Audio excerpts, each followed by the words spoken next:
Welcome to the Wayfinder Psychedelic Podcast, a space for seekers, healers, coaches, and curious souls navigating the inner terrain of transformation. I'm Joy Whitmore. And I'm Samantha McClanahan. Together, we explore the intersection of wayfinding wisdom, psychedelic healing, and the magic that unfolds when we slow down and listen deeply to ourselves, to the medicine, and to one another. This podcast is part story sharing, part soul inquiry, part practical toolkit, all rooted in reverence for the feminine path of transformation. Let's begin. Yay! So today we're joined by another member of our collective foundational members. Kristen's with us today. Yay. Hey, Kristen. Hi, Hi. How's it going? pretty good. How are you? Good, good. We have a lot of stuff to talk about. We're super excited. The three of us are huge music fans in all genres. And we don't even know where to start. Samantha, where should we take off today? Well, yes, we have a lot to cover, a lot of really interesting stuff. We have personal stories to share, we have science, and I know that we're just going to have a lot of really great and interesting conversation because this is, music is more. It's so much more than just, you know, sounds and playlists that we do for these psychedelic journeys. There's real magic to it. There's real magic to it. And so that's part of what we're going to explore today. And Joy, I'd say you're probably the biggest music fan, maybe the biggest music fan I know. And you have had several really intimate experiences with music and psychedelics. Do you want to start by talking about that? Sure, thank you. And I'm going to take it back even a step further because music became such an important part of my life from as early as I can remember recognizing the lyrics to songs. And that might have been, let's say, 1986, because I was 11 and I had a little, portable radio right above my bed in the slot. And, I listened whatever was on the radio. And I just remember hearing Wrapped Around Your Finger by the Police.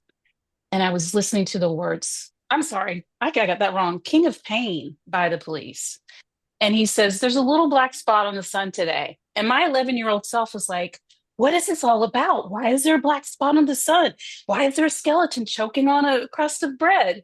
And so I think that's where it started for me, because then at that time we were, using cassette tapes, CDs shortly followed. But I remember getting my cassette tape from Columbia House and opening it up to read all the lyrics because I wanted to know what was in the music, what was, music written about, what were people going through. And so I just wanted to share that because it really has shaped who I've become. And I'm fascinated by lyrics, and I feel like there's just a deeper message there. But yeah, so I think at times I've shared my story around psychedelics as being mostly recreational use when I was younger. But there was a very significant time where I used music, and in reflecting on it almost 30 years later, wow, I'm realizing that it was kind of a therapeutic journey for me. And this was back in the time where I had one of those big stereos with, it was like 4 foot tall. I had the two speakers, one on each side, a 5 disc CD changer at the top, and the dual cassette deck. And my friends were out for the night. I had a roommate. I don't even remember where they went. And I think the experience was actually LSD.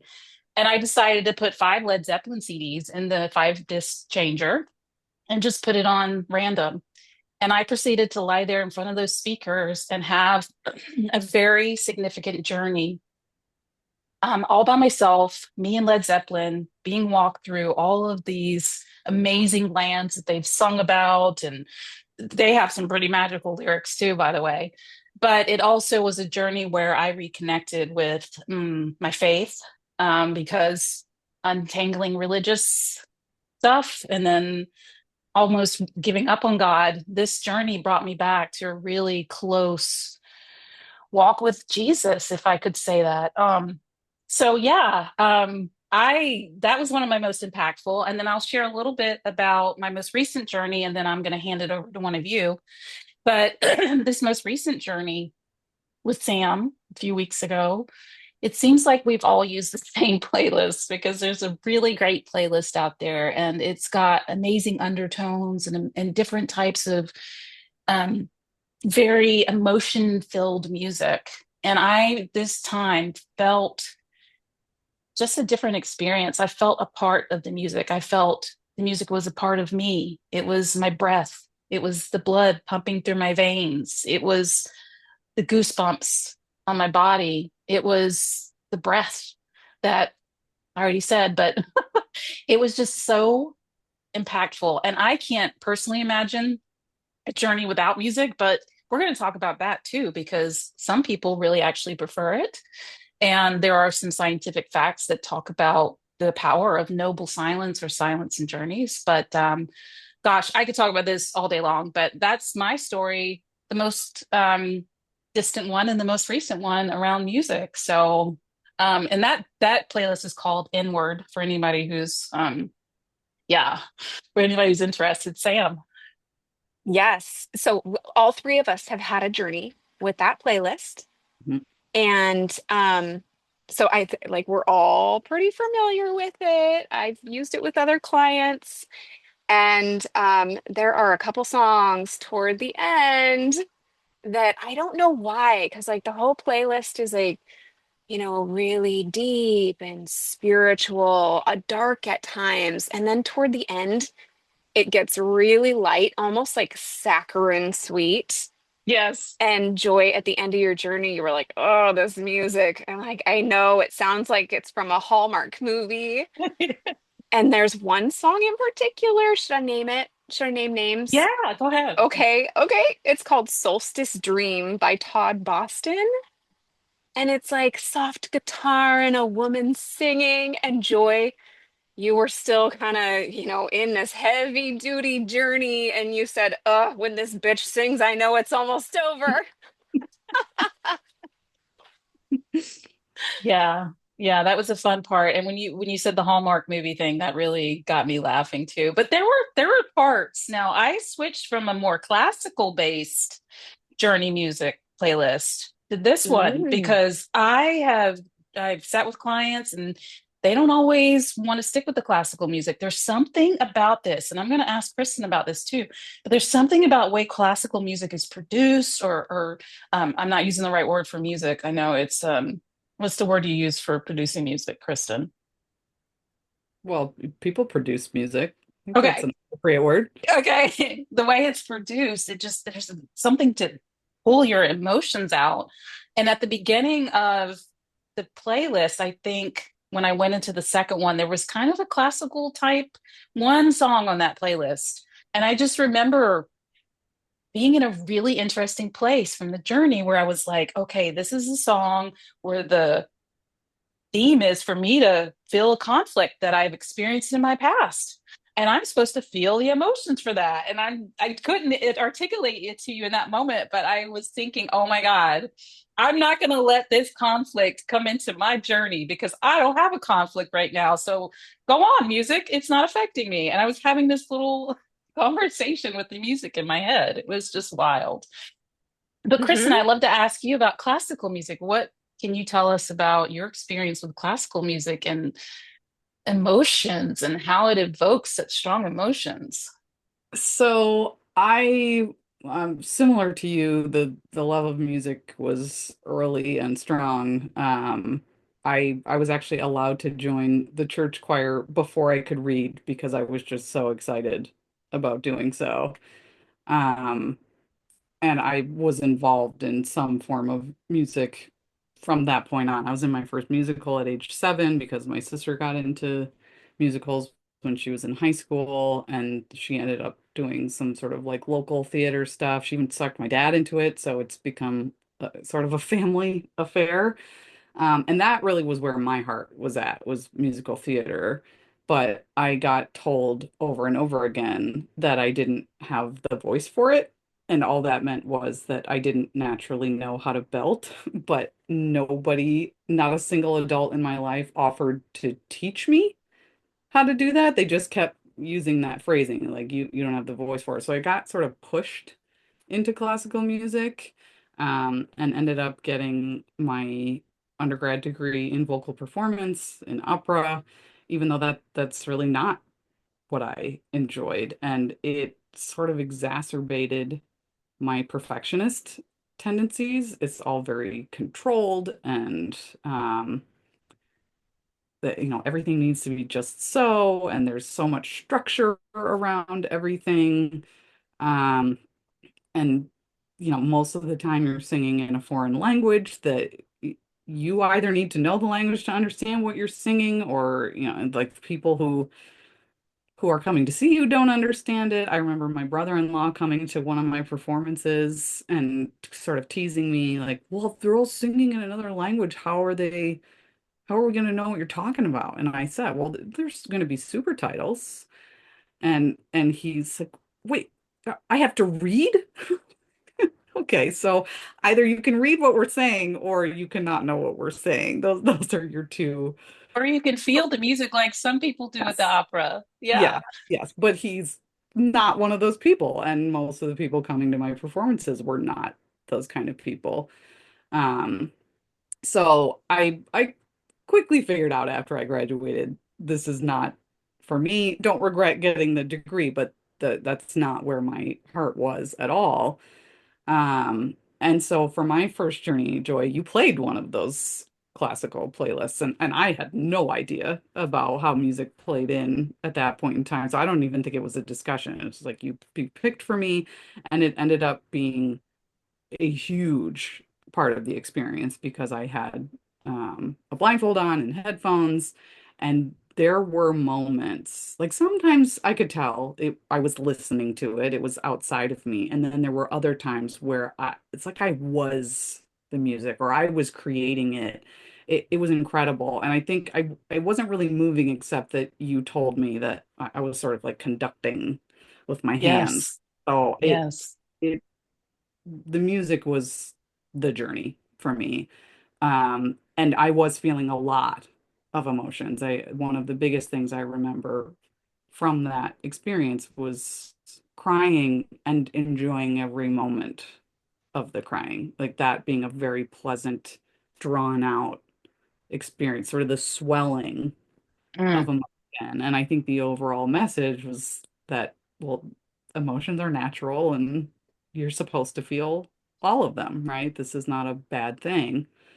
Um, and then when we facilitated Verani, she did not want to do the headphones. So that was the first time that we just had music playing for all three of us. We were all experiencing it together. And I remember this one song in particular, it sounded like it was maybe in Hebrew or something. And she just very confidently said something about how it was about someone's pain. Like she knew what the song was talking Forgot about. about Yeah. And that. It was so powerful. She knew yeah. what he was And saying. yep. And we believed her, right? It's like she said it so confidently. Yeah, absolutely. I'm sure that is what's happening, but she never knew how she knew that.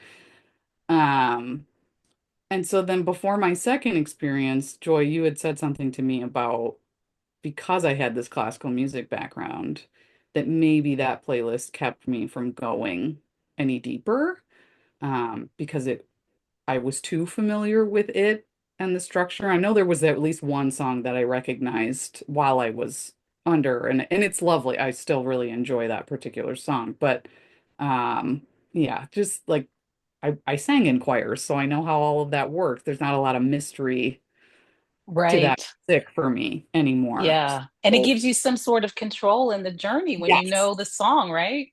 Yep. So in Tulum, you switch to a more rhythmic, tribal playlist, and that was also amazing.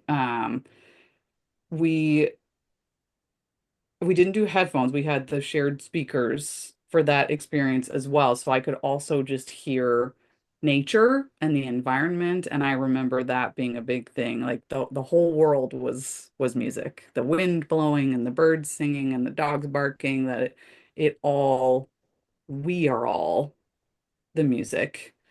Um, Mm. and I used music very intentionally as part of the ritual before that experience as well, because I had this idea a few months beforehand to really dig into why certain songs always make me cry. It doesn't matter that I've heard it 100 times, always make me cry. So I decided to actually write out the lyrics to those songs, and it ended up being incredibly healing. When I actually looked at the words, it made sense why I felt like they were speaking directly to me or to one of my parts. And so I did that again before the medicine, and I sang each of those songs. And I think this would be an amazing tool for psychedelic integration for people who love music. I love that you came up with this. It actually helped me tremendously.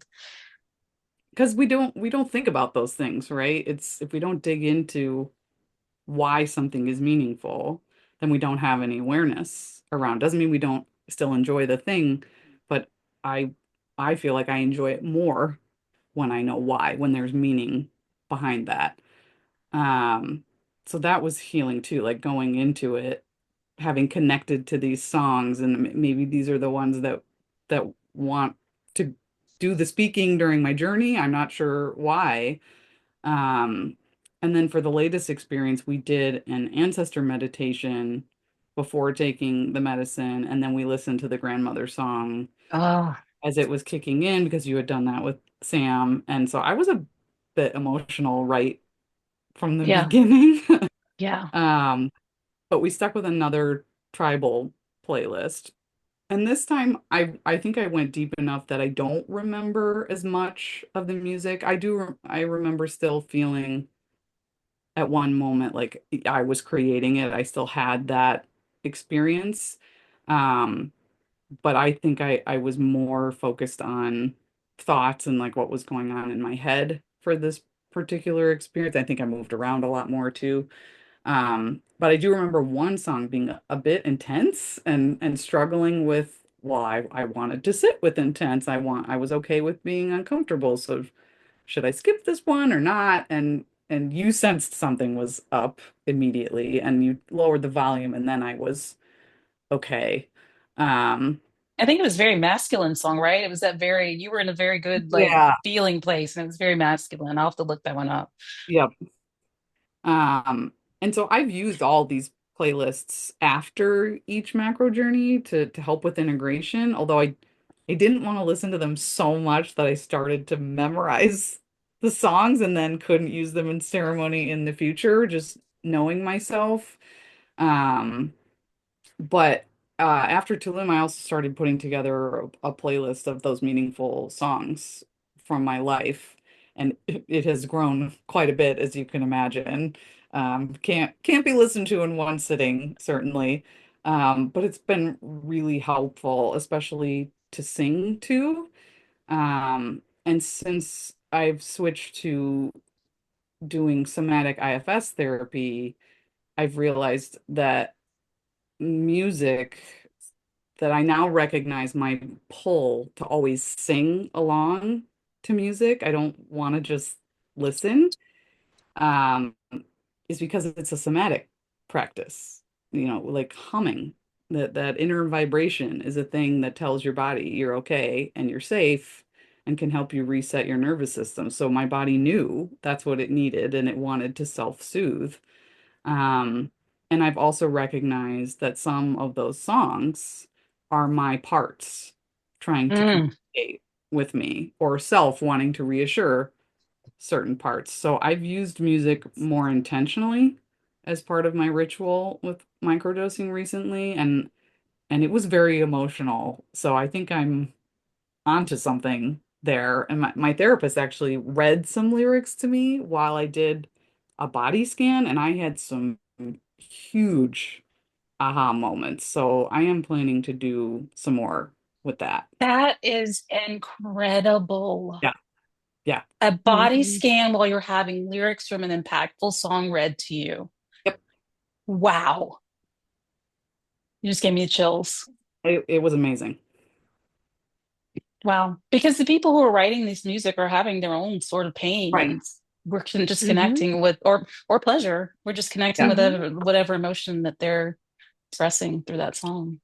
Yeah, those universal human experiences. Yeah. Yeah. Mhm. I do have a question though, because we kind of touched on it when I asked you, but what is it about classical music, even when we don't understand the language, like going to an opera? Well, in your own, from your perspective, it doesn't need to be, scientific or anything, but what do you think is happening? Like, I don't know Italian, but yet Yeah. I can listen to an opera song and I can feel and understand what's happening. I think to some degree it is the literal vibrations, right? Like the whatever notes are being played can hit your body in a certain way. And if you're listening at a loud enough volume, that can just, I think it can be healing. There's a reason that music has been a thing as long as humans have been a thing.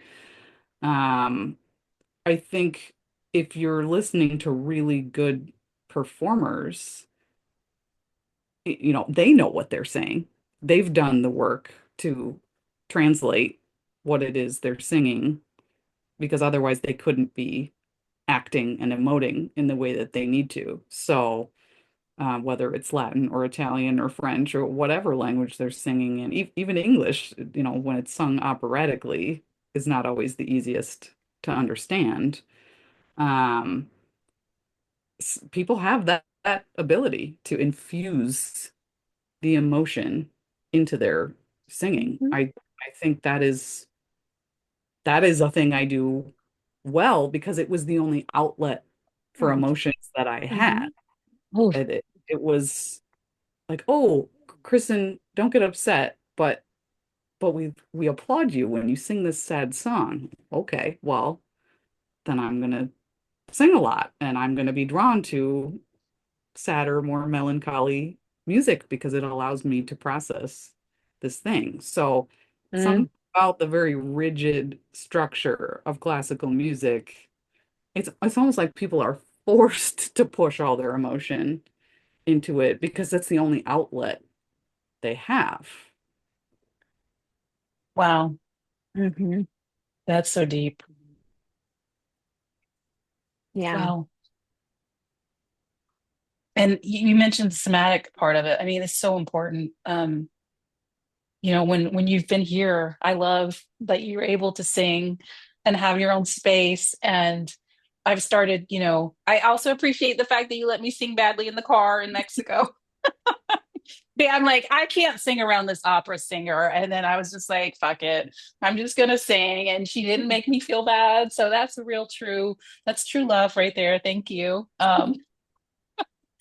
Sam, do Ah, you sing? oh yeah. I'm also a big uh musical theater fan.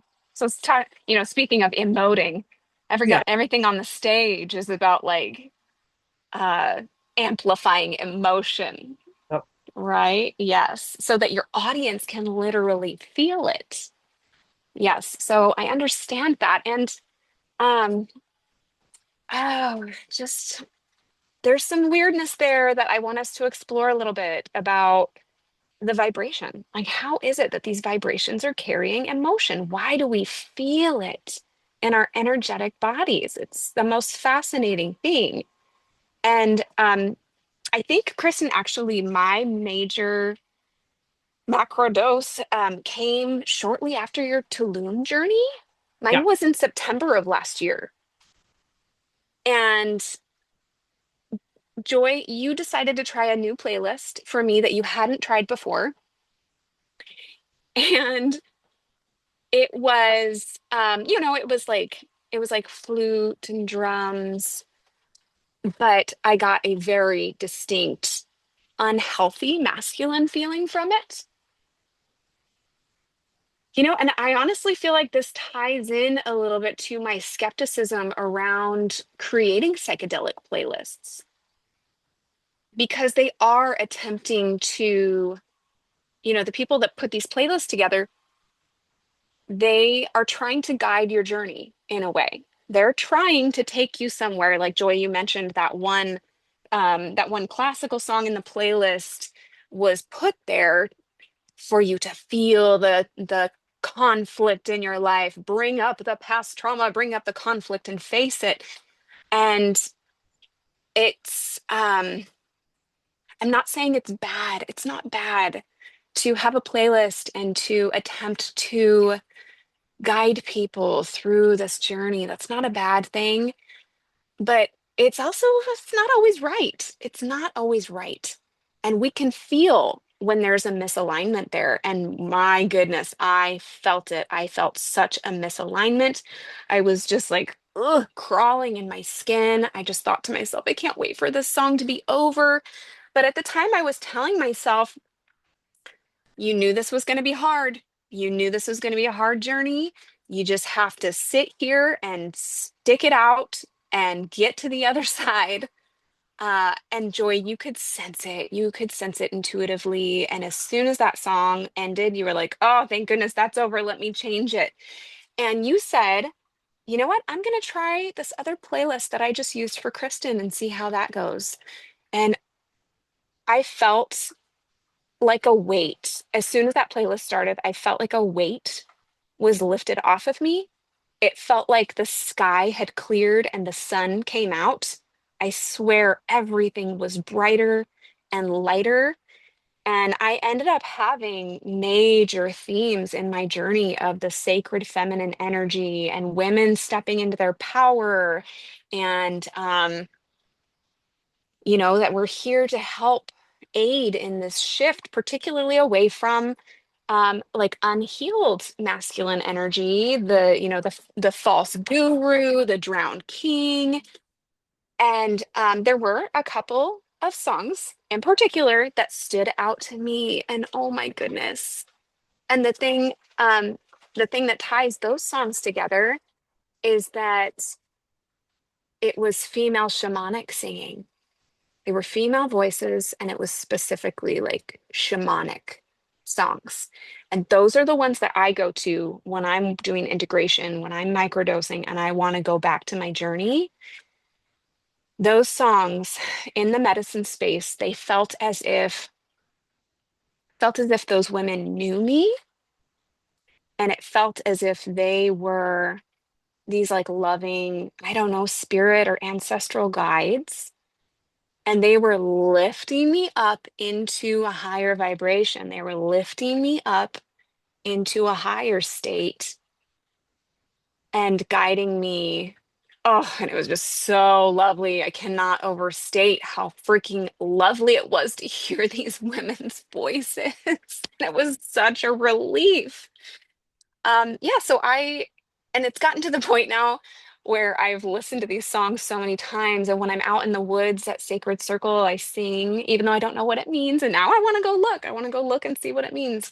Um, but it's gotten to the point now where I can feel it, whether I'm microdosing or not. It takes me back into that state, takes me back into the feeling of my journey, which is mystical, powerful, and feminine. So that's my experience with the playlist. And and I know that in that playlist they've put in like one, I think it's just one period of silence. There's one song that is just a stretch of silence. And I know that there are some people who say that, well, that's what's best. You should just sit in silence. Terrence McKenna, for one, has mentioned that you should just t take a very large dose and just sit in total I silence and no, see what no, happens. I don't know. One day maybe you can want both of you can guide me through an experience like that. I do not know if I would be able to handle that. Yeah, I feel hesitant about it, but I'm trying to be open-minded. And we were just reading about a study just now, and I hesitate to even call it a study because there were only two research participants, but it was about silence. Um, And it was Canadian researchers who decided to turn off the music for a 30-minute stretch during the journeys just to see what happens. And it was two cancer patients who were doing these psilocybin experiences. And for them, the period of silence helped them reach a deeper level in their journey and in their therapeutic healing, so much so that they actually asked for more silence. So, maybe there is something to that. Um, but what I really want to talk about is, how do you create a playlist?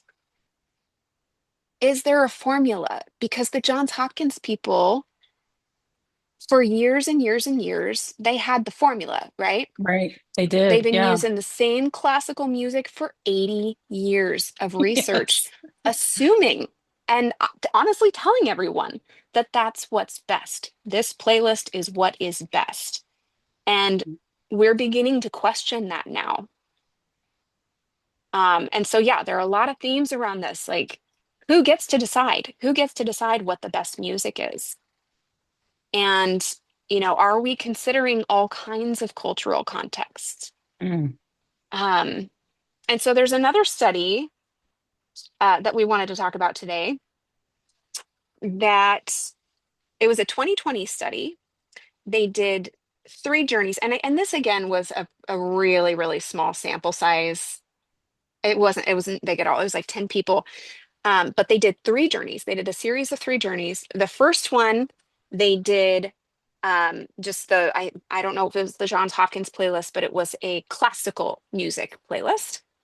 The second journey, they used something that they called just an overtone playlist. And this was music that didn't necessarily have a defined rhythm or melody. It was things like Tibetan singing bowls and gongs, didgeridoos, things like that. And then for the third journey, they let the participants choose between those two playlists. Most of them chose the overtone playlist, and they ended up having more mystical experiences with that playlist. Do we need more research? Absolutely. Like, we need a larger sample size, but there's something to this. Yeah. There's Yeah. something Did they to see it. why they preferred the undertones to the classical music? That was why, because it took them to a more mystical place. Wow. Yes. Interesting. Yes. And so, we've been using this classical music playlist for so long, and I don't want to vilify anybody here, and I'm really grateful for the years and years of research. I think I think that it's playing an important role in helping the Western world open up and move forward into these expanded states of consciousness. But it was done, Kristen, you and I were just talking about this, that these researchers were upper middle class white men.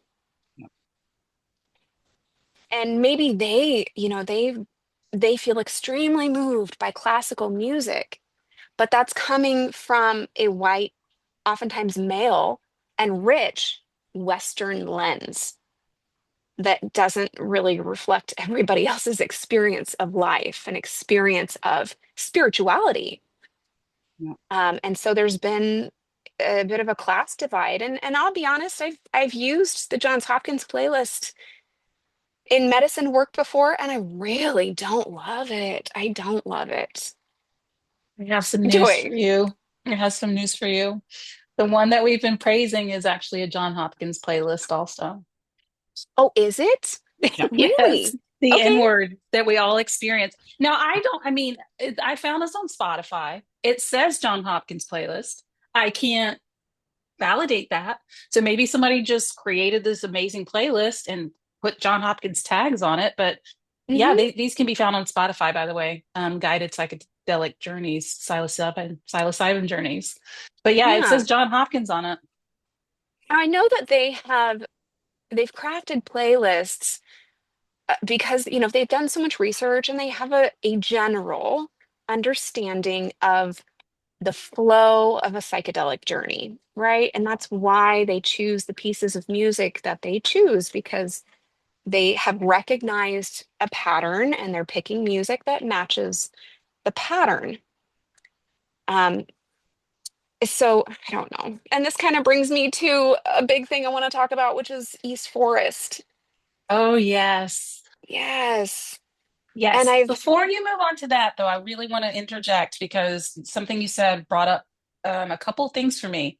Now, as you've worked with clients, I know you've had a couple of interesting experiences with music, but I have to share, there was one client who I shared the first John Hopkins playlist, the very classical based one.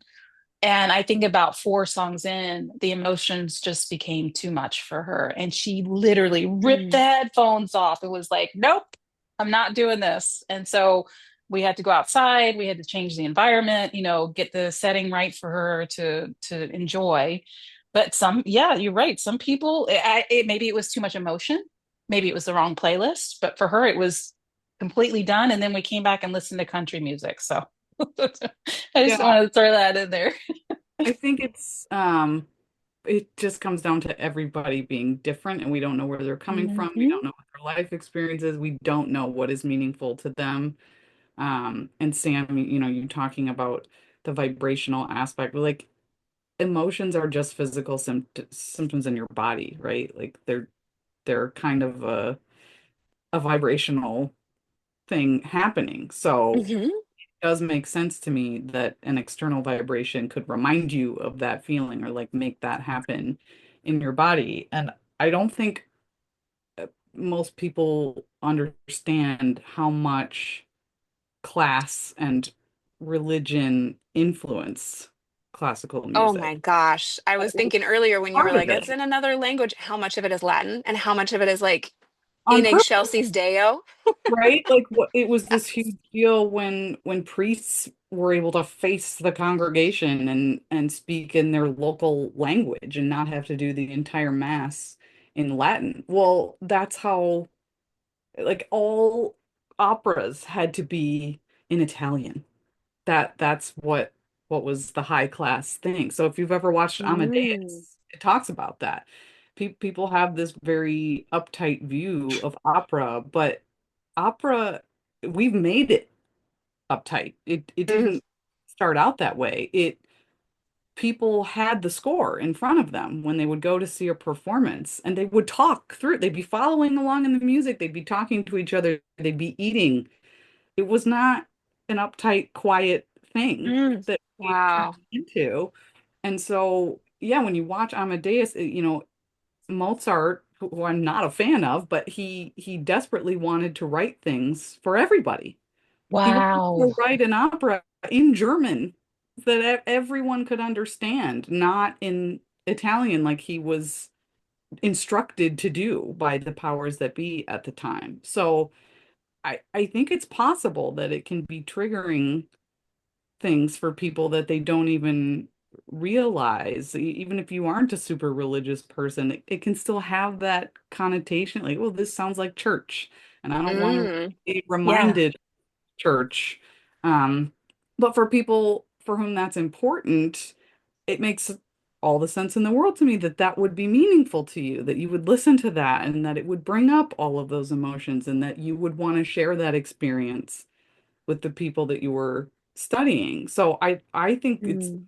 your intentions are good, right? It's just Yeah. everybody has biases and blind spots and they don't necessarily realize the particular lens they're bringing to Oh, the thing. That's fascinating. I have never Yeah. looked at that type of music from that perspective of like how they were trying to keep it just for a certain class of people. That makes so Yeah. much mhm. sense, Kristen. Yep. Yeah. That's what humans have always done, right? Mm. How can we break each other into these different groups? Um, I gotta actually I just remembered something about this playlist, the inward playlist that the three of Yeah. us have now had experiences with. My husband hated it. He Oh, hated that playlist. He had me turn it off. Really? And of course, like I was trying not to feel offended, but okay. Um, and you're right. It's just, it's different people. It's going to evoke different emotions in different people, and that's okay. That's all right. Not everybody is going to resonate with the same thing. And it is at a very literal level, it is resonance, right? Yeah. And so, So when you said that yep. thing about the silence too, I could see all of it going both ways. And Hmm. I don't know how you prove that with science. I don't know how you study it. There's so many factors that you can't have a control to like tune out the thing you're not studying. So for the people who preferred the silence, I can see neurodivergent folks with sensory issues were like, yeah, the sound would be way too much. And I Hmm. already deal with a world that is bombarding me with sound I don't want to hear and can't tune out. So it would be this like peaceful, blissful break to not listen to anything.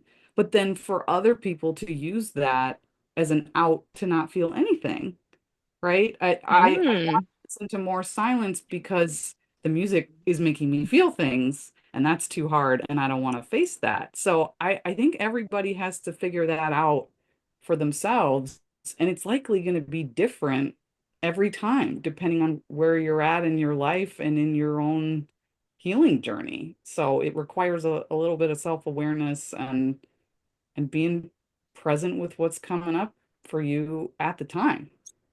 Yes.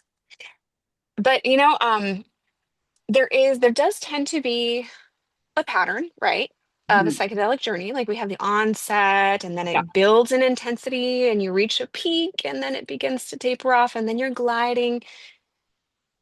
And so now, I offer the people that I do medicine work, I offer to either choose a playlist for them or have them build their own playlist, but I do give them kind of like, well, here's the arc, here's the general arc of the journey. So if you'd like, you can pick, like 45 minutes worth of music that is relaxing and uplifting, makes you feel safe, makes you feel comfortable, and then maybe some music that makes you feel intense emotion. Doesn't have to be good, or it doesn't have to be bad. You just choose whatever resonates with you. Maybe choose like 2 hours worth of intense music with it kind of building up and then tapering off. So, like, give people the information about the pattern and then allow them to bring their own playlist. Yeah. I Yeah, think and I have had a client do that, and she's very, very much into music, and she had the journey that she was meant to have. yeah, yeah, I could see that being amazing. I think the overtone thing is really interesting too. I mean, sound healing is a thing for a reason, right? That Mm, the whole concept of overtones is just that the vibration of the tone that's being played can trigger right. vibrations above it. So it's just making other things resonate, sometimes, Ooh, in the same key, sometimes not. So it can create all these really interesting sounds. But I think the longer you sit in that, maybe the less aware you are of your own, less aware or more aware of your own body. I can see both, where you're like, you're sort of connected to everything. You're not sure where mhm. you end, but you also are probably feeling things in your body that you aren't normally paying attention to. So that I could see being really healing and interesting and sort of help Mhm. with the losing track of time. Right? Like, what does time mean if it's just sort of the Yeah. same thing over and over again and you're not being instructed, this is where we are in Mhm. the playlist. Yeah. But again, I don't know how you study those things. People have to kind of just Mm. play with it. And we know if you look at like Francois Borzat's consciousness medicine, there are different types of psychedelic experience.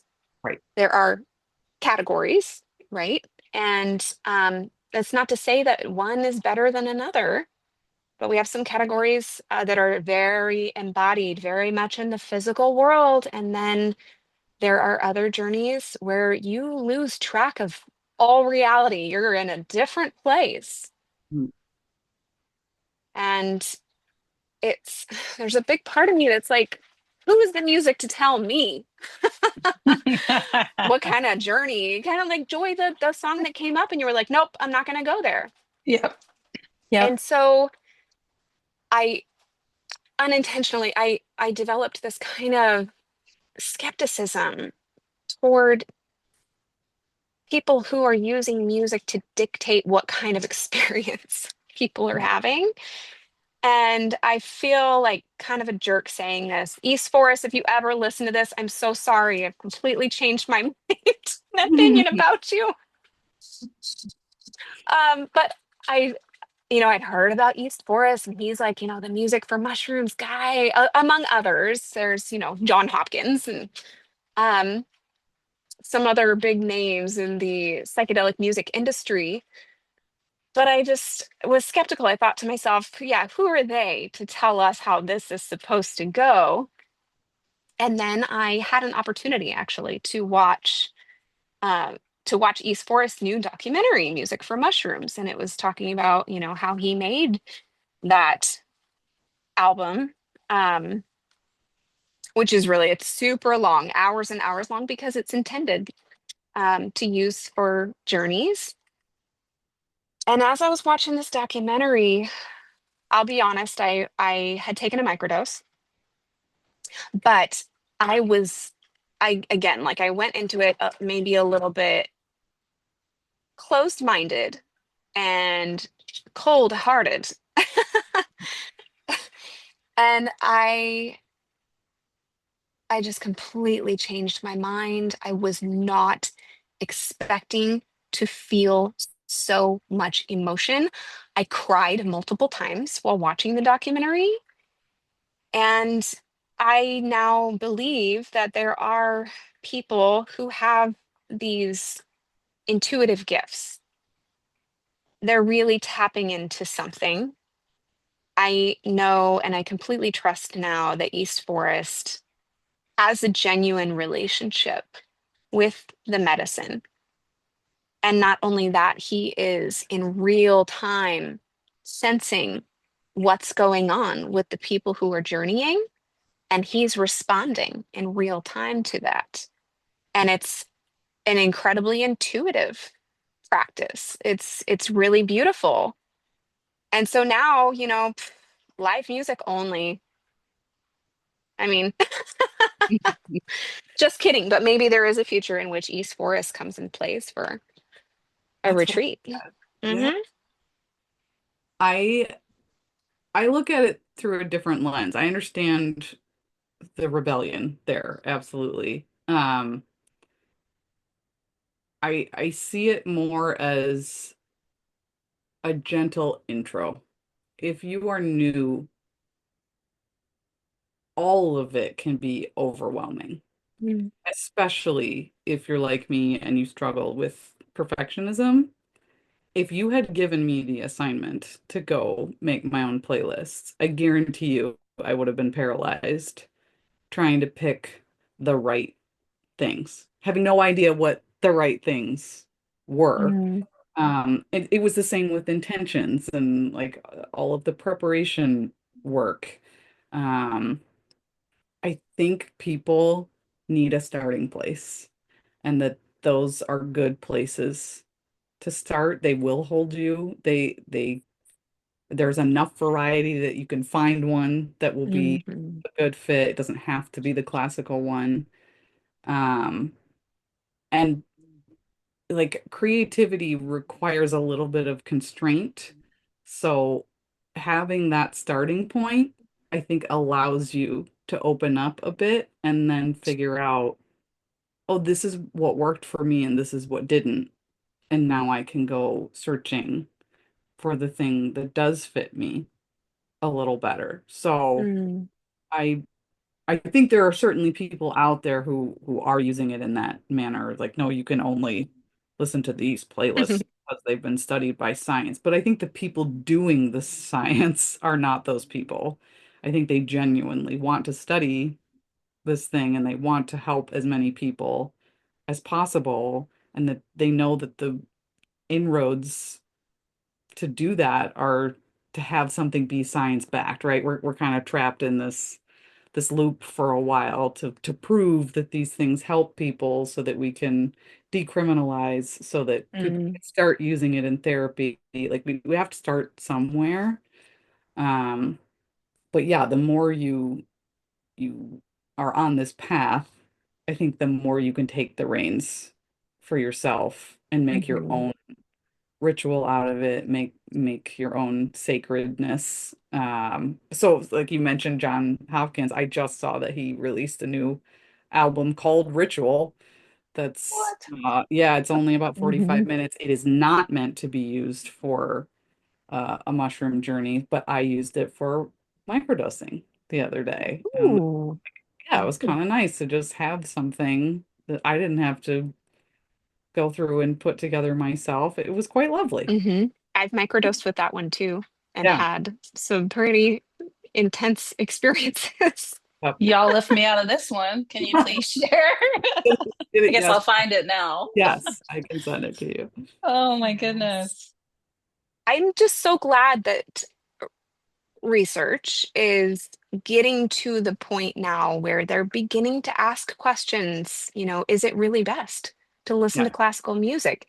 Is it best to have music 100% of the time? These are important questions. And, ideally, as facilitators, we have options and we empower our clients to be able to speak up or signal to us in some way that they need us to make a change. Yeah. Well, and And, it doesn't need to be that's not going to be the ideal experience, period, if you're in this clinical setting, right? I think they know that because just the metaphor of I've had sleep studies done, right? You're measuring my sleep in the worst possible environment for sleep. You're hooking me up to all these different gadgets. You're making me sleep on my back when I don't sleep on my back, and I'm in a completely unfamiliar room. That's not the point, right? We're not capturing data on the best sleep of your life. We're just trying to figure out what's going on in your body. mm, I think When you're that's under duress from someone right, else's instructions. right. Yeah. Jeez. Not fun. It's really not. I have a lot to say about that, but yes, I have been to a group ceremony where there was live music, which was great. The it was an indigenous person in Costa Rica who was leading it, but then the facilitator thought we needed longer periods of silence. And in a group of 40 people, when other people are struggling and all you're hearing is the noises that they're making, mm, it is not always ideal. But that's just my own little opinion. Yeah. mm. Well, that's valuable. That's valuable information. Yeah, Hmm. yeah. Yeah. I have Yeah. one more study to mention. Actually, it's two studies, but they were working on the same thing. They were they were comparing psilocybin to Lexapro and then measuring how the participants' brains responded to music.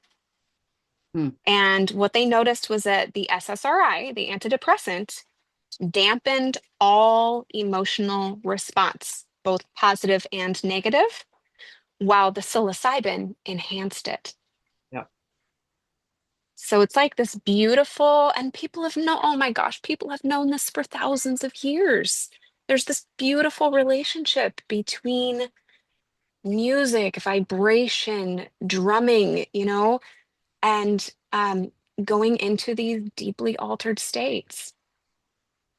And when we talk about altered states of consciousness, it doesn't always mean psychedelics, because as you're talking about drumming and the rhythm, I'm thinking about powwows and how Right. when I Mm, was ages 7 through 15, I could go in that ring and dance and be tranced by the drums. And I can go back to those moments like as if they were yesterday.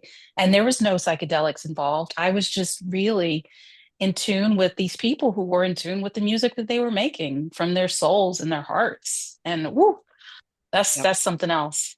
hmm Yeah, it can be breath work or cold plunging. It does not need to be hmm a substance. Right. Yeah. Yeah, we should definitely have, well, I use the should word. I don't like that word. We are going to talk about other altered states of consciousness in the future as well, not just psilocybin, which we're fond of, but I think that we've had a lot to say about music. Have we missed anything today, ladies? Or is there anything else on your mind you'd like to share before we depart from our music and psychedelics podcast?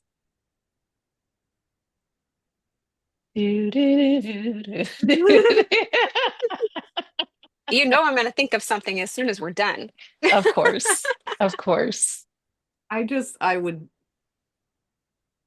put a statement out there about how necessary music and other art is, and it is frequently the thing that is treated as a luxury that we can just get rid of because people have no idea how integral it is to your life. I've made a comment on multiple occasions that I just wish there was a way for all music to like go on strike. It's not even possible because it's around you constantly. It's in commercials to make you Mm. comfortable. It's in elevators to make you comfortable. People Grocery have no store. idea. Yeah, Mm. they could not handle pure silence.